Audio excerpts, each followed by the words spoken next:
Terakhir, ini sebenarnya bomnya di sini. Ini menyangkut Ishak Anthony, Vince TJ, dua orang yang saya hargai waktu itu, dua orang yang saya hormati, dan dua orang yang masih saya pegang. Saya bilang sama Sis Vince TJ kok, kalau nggak ada kamu, grup MAP itu nggak lebih dari sampah. Karena yang bisa menjaga grup MAP untuk tetap ada edukasi dan segala macam itu cuma kamu seorang dulu. Menyangkut yang namanya Ishak Anthony, Vince TJ, Heho dan Forsical, namanya sulit sekali. Ya itu Force Luxemburg, tahu namanya alay banget. Jadi ceritanya gini, waktu itu ada postingan, saya lupa yang posting siapa, kayaknya si Heho. Dia bilang mengenai PTP Ponzi. Dan saya, karena saya sudah mempelajari definisi Ponzi, sebelumnya mari kita samakan persepsi ya, apa itu definisi Ponzi. Ini saya ngambil langsung dari Wikipedia Indonesia. Ini saya capture, nanti saya akan posting di samping sini harusnya. Oke. Definisi Ponzi. Skema Ponzi adalah investasi palsu yang membayarkan keuntungan kepada investor dari uang mereka sendiri atau uang yang dibayarkan oleh investor berikutnya, bukan keuntungan yang diperoleh oleh individu atau organisasi yang menjalankan operasi ini. Skema Ponzi biasanya membujuk investor baru dengan menawarkan keuntungan yang lebih tinggi dibandingkan investor lain dalam jangka pendek dengan tingkat pengembalian yang terlalu tinggi atau luar biasa konsisten. Jadi ingat ya, ada variabelnya. Pertama, ada investasi. Kedua, menjanjikan keuntungan. Ketiga, ada jangka waktu. Dan yang keempat adalah keuntungan ini dibayarkan dari investor berikutnya. Gitu. Itu 4 prinsip utama Ponzi. Jadi kalau teman-teman ingat ada MMM yang dulu cuma tinggal ngasih duit dalam 1 bulan berkembang 30% atau berapa persen gitu, nggak usah ngapa-ngapain, dijanjikan duit, itu Ponzi. Sama kayak beberapa entitas lain yang katanya investasi alat kesehatan yang kapan hari booming waktu COVID, tahun sekian nanti dalam jangka waktu sekian akan dapat keuntungan sekian persen, itu Ponzi. Nah, bedanya apa sama skema piramida dan segala macam? Itu dua hal yang berbeda sekali gitu. Walaupun mereka sama-sama menganut kurang lebih prinsip yang sama ya. Duit investor lama dibayarkan pakai investor baru. Tapi signifikasinya beda. Itu sama kayak kalau kalian nyamakan skema piramida sama Ponzi, itu sama kayak pemain Ponzi menyamakan struktur mereka dengan struktur perusahaan gitu. Dan kata kalian tuh goblok gitu. Kalau kalian menyamakan berdua itu ya skema piramida dan Ponzi ya, logika berpikir kalian sama gitu. Perbedaannya skema piramida sama Ponzi adalah kalau skema piramida itu tidak menjanjikan keuntungan. Nah, karena mereka punya barang yang dijual walaupun barangnya kadang-kadang sebagian kedok gitu loh. Jadi skema piramida dia tidak menjanjikan keuntungan.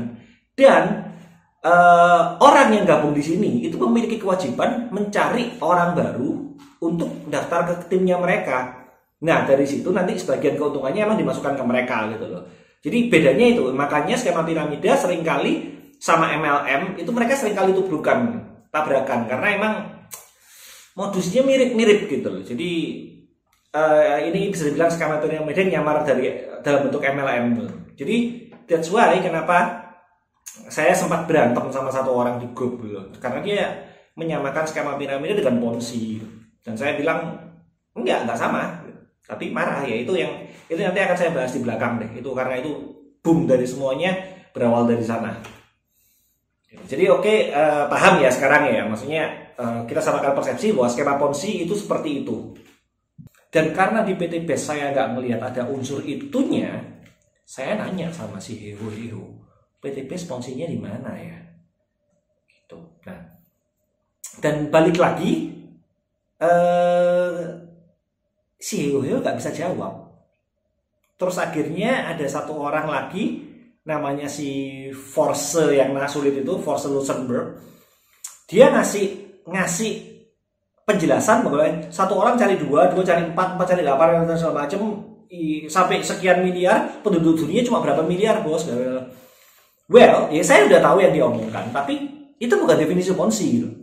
Nah, pertama, kenapa sih saya sebawel itu? Kenapa walaupun sama-sama ilegal ya, yang si Force Luxemburg itu kirimkan ke saya itu lebih ke arah skema piramida atau pyramid scheme gitu. Walaupun keduanya sama-sama ilegal dan berbahaya, kenapa kok saya tetap tetap berusaha mereka ngomong bener bahwa PTBS bukan ponzi. Pertama begini, bisa kebayang nggak kalau kamu sejak awal ngomong PTBS itu ponzi kepada orang yang main PTBS, mereka sejak awal udah akan denial karena mungkin definisi ponzi mereka beda gitu. Karena definisi ponzi mereka yaitu kayak MMM itu ponzi. MMM ponzi, kamu masukin duit, dijanjikan sekian lama, terus balik modal sekian persen lebih banyak gitu. Di PTBS nggak ada itu loh. Jadi ketika kalian mau ngomong sesuatu kepada seseorang, tapi premis utama kalian, pembukaan kalian sudah salah, apapun yang kalian omongkan setelah itu nggak akan masuk gitu. Dan kalau misalkan ada orang yang ditawarin mereka PTBS segala macam, terus mereka baca artikel, terus mereka tunjukkan, tapi kan PTBS ponzi, mereka bisa jawab enggak, PTBS bukan ponzi. Ponzi itu definisinya ini, PTBS enggak gitu. Mereka bisa mengontor itu dan akhirnya akibatnya apa ya, lagi-lagi nama MAP yang bilang kamu lihat dari grup mana, dari grup MAP, udah nggak usah direken, grup MAP emang orangnya kayak gitu semua, ngawur semua isinya, yang rugi siapa gitu. That's why saya pengen tahu sebenarnya kalau emang PTBS ponzinya di mana gitu. Dan si apapun namanya, si Forsical Rosenberg ini tetap ngeyel dengan definisi dia yang itu gitu. Bahwa itu bukan ponzi, itu skema piramida. Kamu ngerti nggak sih, Force, bedanya ponzi sama skema piramida gitu.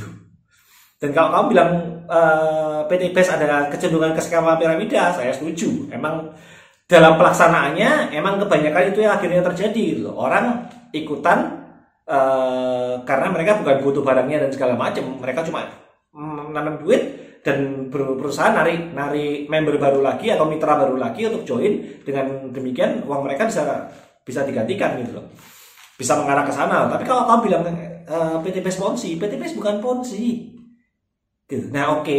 Jadi si Heweo sama si itu ngeyel tuh berdua waktu itu. Dan si Heweo, si bego ini satu ini, saya sih nggak main PTBS ya, tapi si bego ini hampir setiap hari, setiap kali ada postingan PTBS, dia nge-tag saya. Tuh, baca cok, dengan kata-kata cok.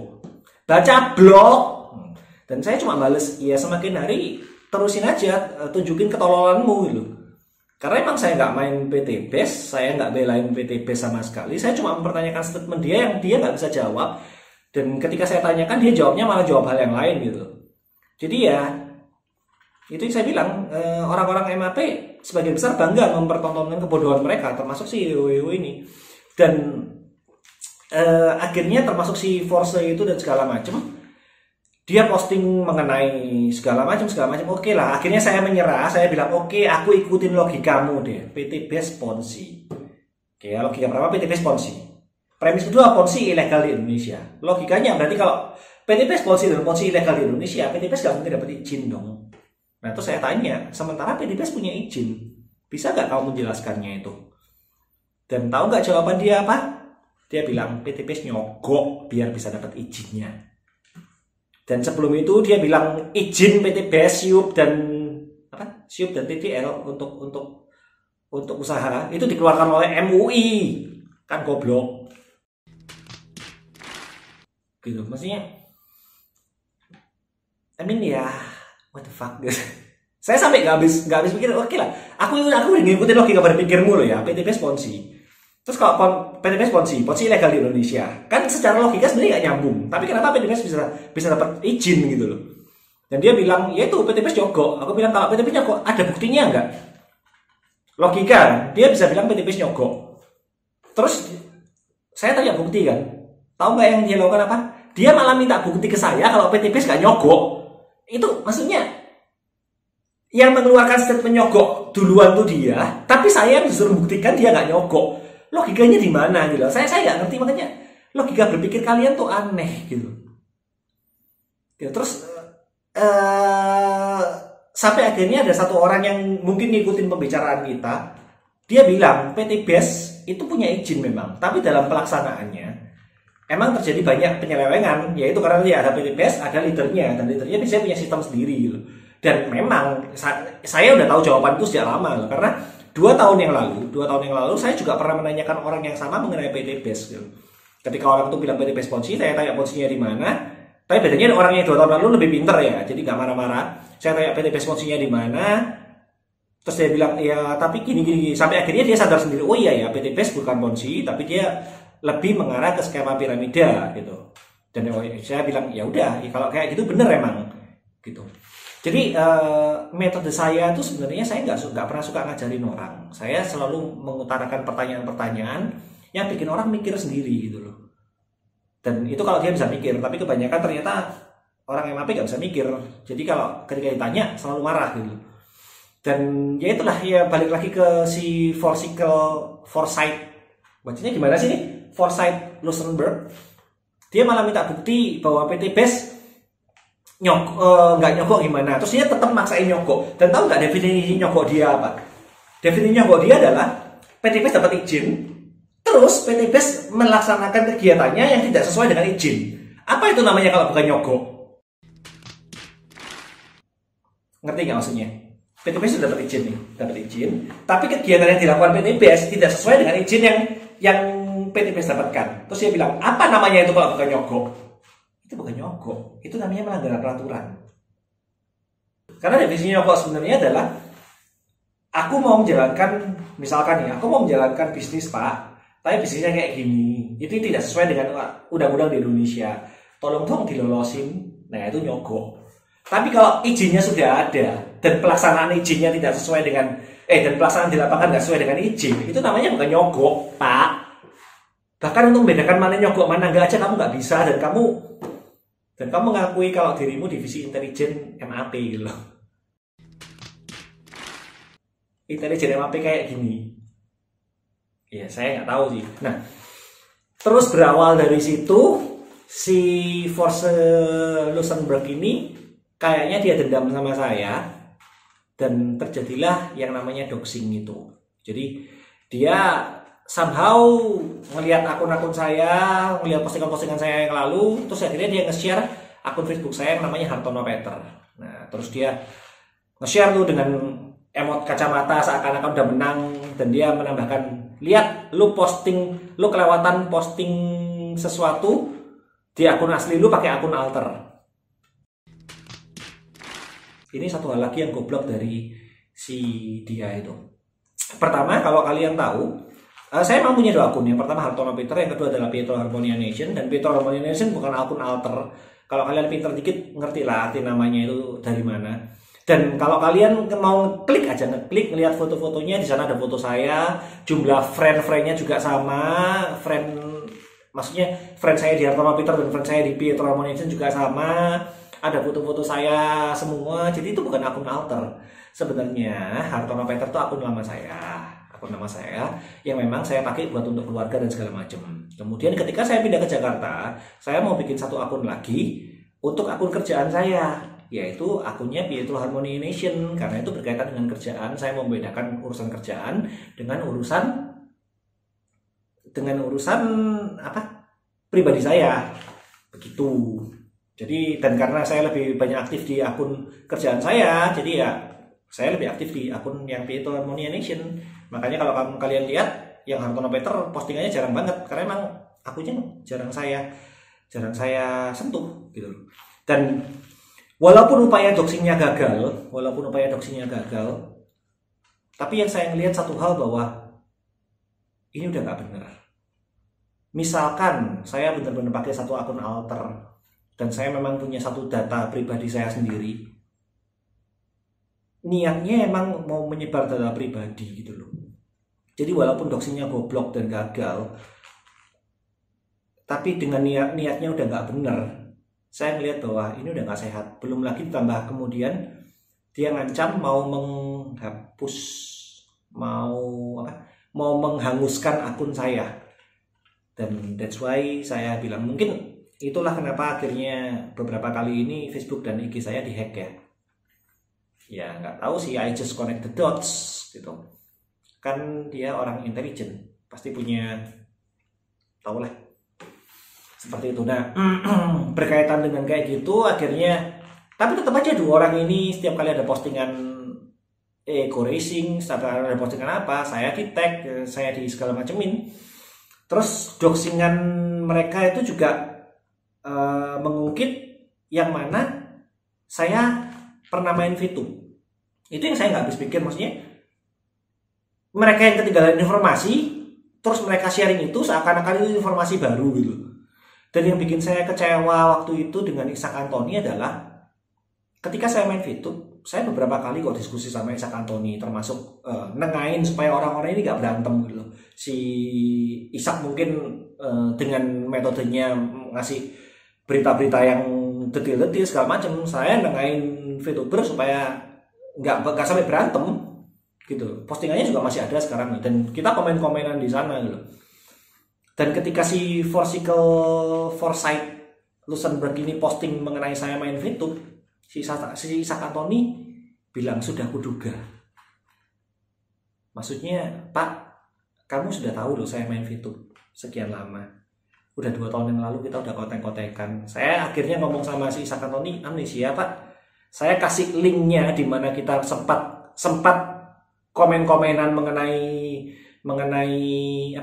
VTube, mengenai kuadran yang saya bikin, bahwa Pak Ishak Anthony itu sebenarnya orang pendidik, dia mau edukasi dan sebagainya macam. Dan Pak Ishak Anthony juga bilang saya orangnya menengah, mau menengahi kedua belah pihak, dia nggak berantem dan sebagainya. Saya ngasih itu, tapi tetap aja Ishak Anthony bilang iya sudah kuduga, seakan-akan membenarkan bahwa dia nggak pernah tahu saya main VTube. Dan ketika postingan VTube itu di launching, dia kaget. Wow. Terus seperti yang kalian kira, komen-komennya Ishak Anthony hilang dong di postingan saya itu. Untung saya sempat capture. Jadi maksudnya sedemikiannyakkah kalian mau menggiring opini sampai harus mengorbankan integritas kalian, sampai harus sedemikian berbahayanya ke saya? Aku cuma seorang Peter loh, satu orang kecil yang nggak ngerti apa-apa sebenarnya, cuma care dengan Indonesia. Sampai kalian harus berbohong, sampai kalian harus, dan setiap kali ada postingan yang ya termasuk si Foresight si Luxembourg itulah, ngomongnya Luxembourg lebih gampang. Si Luxembourg dia menggiring opini dan dengan bilang ini channel YouTube lu bang, isinya sebagian besar genjutsu bebek dungu ya, isinya sebagian besar genjutsu para bekdung. Sekedar informasi, di akun YouTube saya yang satunya, saya posting ada sekitar 400-500 video. 400-500 video, isinya video random, video review mainan, video review barang-barang koleksi, collectible item dan sebagainya. Dan saya cuma posting dua mengenai VTube, itu pun bukan saya yang ngomong, saya hanya upload video lain gitu. 2 dari 500, itu cuma 0,00 sekian persen. Tapi dia bilang isinya sebagian besar genjutsu para bekdung. Dan itu kemakan dong sama kalian yang nggak ngecek, nggak apa, langsung percaya gitu aja. Dan parahnya adalah moderator kalian mendukung si Vince TJ. Si Vince TJ ini satu orang yang saya percaya di grup, bahwa dia orang yang objektif, dia orang yang intelijen, terbuka. Dan by the way, postingan doxing saya itu masih ada sampai sekarang. Yang postingan ngata-ngatain saya juga masih ada. Ngatain blog, ngatain saya anak pelacur juga. Dan yang lebih mengena di saya adalah sekian lama udah berhenti, tahun baru kemarin tanggal 1 persis saya harus pulang ke Surabaya karena bapak saya mau dioperasi di rumah sakit. Dan si goblok, si bangsat Heho itu masih menyerang saya ketika itu. Dan saat itu saya memutuskan, that's it, saya harus bongkar ini ke publik. Kalau orang seperti saya yang sekubu dengan mereka aja, cuma beda pendekatan, mereka bisa doxing, mereka bisa kata-katain kayak gini, bayangkan yang mereka bisa lakukan dengan orang yang mereka anggap musuh. Itulah kenapa Om Nurul, Om Heri Misi, saya mohon maaf karena waktu saya mau call sama Om, saya terpaksa harus cari kartu baru. Karena pernah kejadian di grup MAP, ada orang dapat nomor handphonenya seseorang, dan nomor handphone itu dibom sama dia, dibom WhatsApp, dibom segala macam sampai handphonenya hang. Dan itu pernah terjadi. Sayang saya nggak sempat capture waktu itu karena saya nggak kepikiran bakal butuh capturean itu. Berkaitan dengan masalah YouTube juga, si Foresight Luxembourg ini ngelihat bahwa YouTube saya subscribernya udah banyak.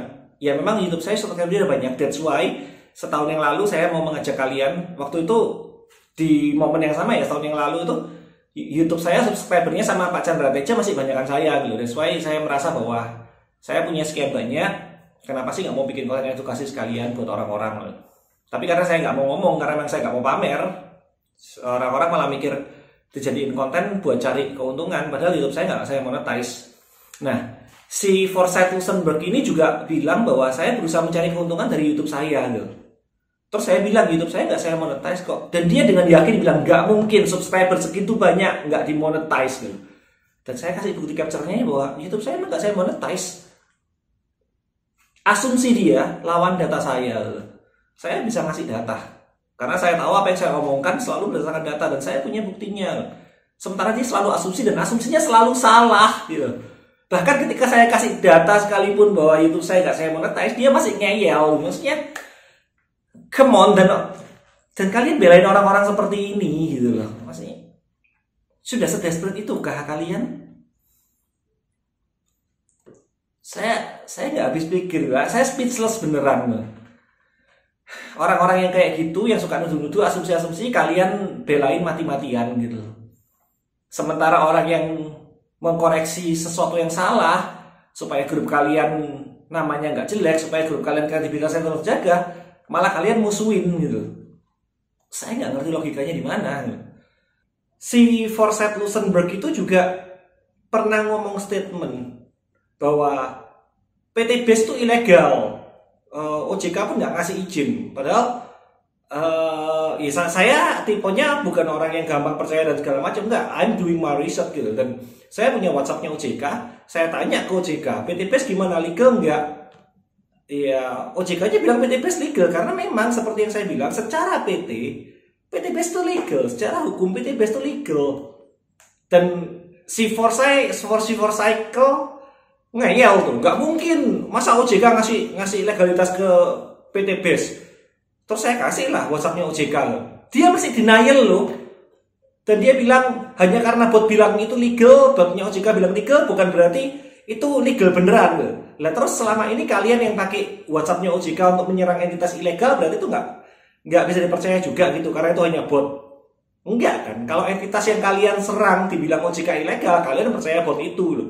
Tapi kalau entitas yang kalian musuhi dibilang OJK ilegal, kalian nggak percaya. Itu namanya double standard. Jadi sebenarnya jadi kalau mau saya simpulkan, si intelijen MAP ini seharusnya ya badan intelijen tuh badan yang pintar, namanya itu dari intelijen negara, intelijen MAP, intelijen ada unsur intelijen di sana. Harusnya mereka orang pintar, tapi dengan komunikasi saya dengan dia di satu posting aja, dia udah bikin blunder beberapa kali gitu. Contoh blundernya yang pertama adalah dia ngasih website tentang AP2LI salah. Dia ngasih website ap2li.com kalau nggak salah. Bahkan saya harus membenarkan dia loh bahwa AP2LI bukan .com, AP2LI itu .or.id. Dan dia masih ngeyel gitu loh. Terus yang kedua adalah dia bilang bahwa yang ngasih izin usaha untuk PT BES itu MUI. Enggak, MUI cuma ngasih sertifikat halal, yang mana itu juga ya ngerti sendiri lah. Saya nggak akan pakai halal atau nggak sebagai patokan gitu loh. Tapi dia bilang bahwa SIUP dan izin PT BES dikeluarkan oleh MUI. Dan itu kan hal yang konyol sekali. Blunder kedua. Blunder ketiga, dia bilang bahwa nggak mungkin channel saya nggak dimonetisasi dengan asumsi dia ya. Jadi saya ngomong asumsi-asumsi dia yang salah selama itu. Asumsi ketiga adalah dia bilang nggak mungkin channel dengan followers banyak itu nggak dimonetize. Ya saya tunjukkan memang nggak saya monetize. Saya menunjukkan bahwa asumsi kamu itu salah. Kamu seringkali berasumsi dan asumsi itu salah. Sudah 3 asumsi salah. Terus yang keempat, tadi ngasih web AP2LI salah. Kedua bilang MUI yang ngasih izin usaha.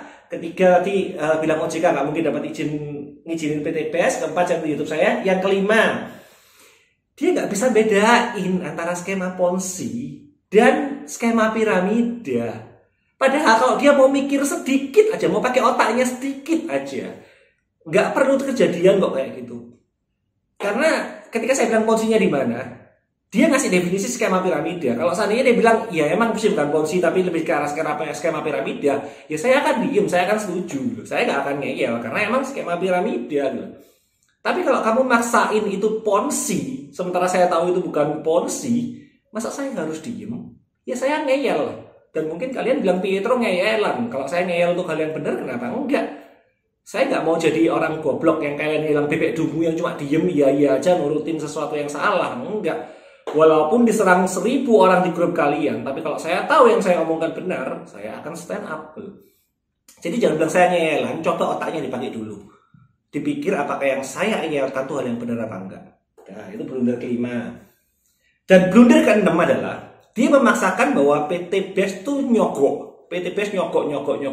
Maksudnya dari segala macam diskusi panjang, kesimpulan dia cuma satu, Deus Ex Machina, yaitu kenapa PT BES yang katanya ilegal bisa mendapatkan izin? Ya udah nyogok, segampang itu loh, nuduh tanpa bukti loh. Padahal sebenarnya intinya tuh saya udah pernah sampaikan sama dia gitu, bahwa PT BES itu secara perizinan dia menggunakan izin multi level marketing. Tetapi di lapangan memang prakteknya banyak yang nggak sesuai itu, dan itu bukan nyogok, itu pelanggaran. Dan kemudian setelah saya ngomong itu, dia menentang habis-habisan tuh. Di 1 minggu ke depan dia mau mengubah statementnya ya. Dia bilang, kamu nggak setuju waktu aku bilang PT BES cheating. I mean, what the fuck? Kalau kamu sejak awal bilang PT BES curang dalam pelaksanaannya tidak sesuai dengan izin, saya akan setuju itu sekali. Karena memang itu yang terjadi dan saya sudah menjelaskan itu. Dan kamu butuh waktu 1 minggu untuk sadar. Tetapi walaupun kamu 1 minggu sadar bahwa itu yang saya katakan minggu lalu, kamu masih denial, berusaha memaksa saya ngomong bahwa PT BES, bahwa saya menentang kamu waktu bilang PT BES cheating. Kalau kamu saat itu bilang PT BES cheating dalam pelaksanaannya nggak sesuai dengan perizinan, saya setuju. Tapi kamu waktu itu bilangnya PT BES nyogok. Ngerti nggak sih? Itu kenapa bilang kamu goblok dan tolol. Jadi sepanjang, dan orang-orang goblok dan tolol ini disupport oleh kalian moderator-moderator itu. Nah, berkaitan dengan Ishak Antoni ini juga, saya waktu itu pernah ngingetin Ishak Antoni waktu dia bikin artikel mengapa VTube nggak bakal dapat BSE gitu. Dan dia memberikan segala macam argumentasinya bahwa VTube nggak mungkin dapat BSE gitu. Waktu itu saya cuma ngingetin bahwa VTube bisa dapat BSE kok. Kenapa saya bisa bilang kayak gitu? Bukan karena saya punya kenal orang dalam, bukan karena saya ngerti dalamannya VTube, cuma educated guess aja gitu. Karena waktu itu dari WhatsApp OJK-nya sudah bilang oke, VTube legal dengan beberapa syarat dan segala macamnya. Kalau VTube udah legal dengan beberapa syarat dan segala macamnya, ya berarti nggak ada alasan PSE-nya nggak keluar gitu.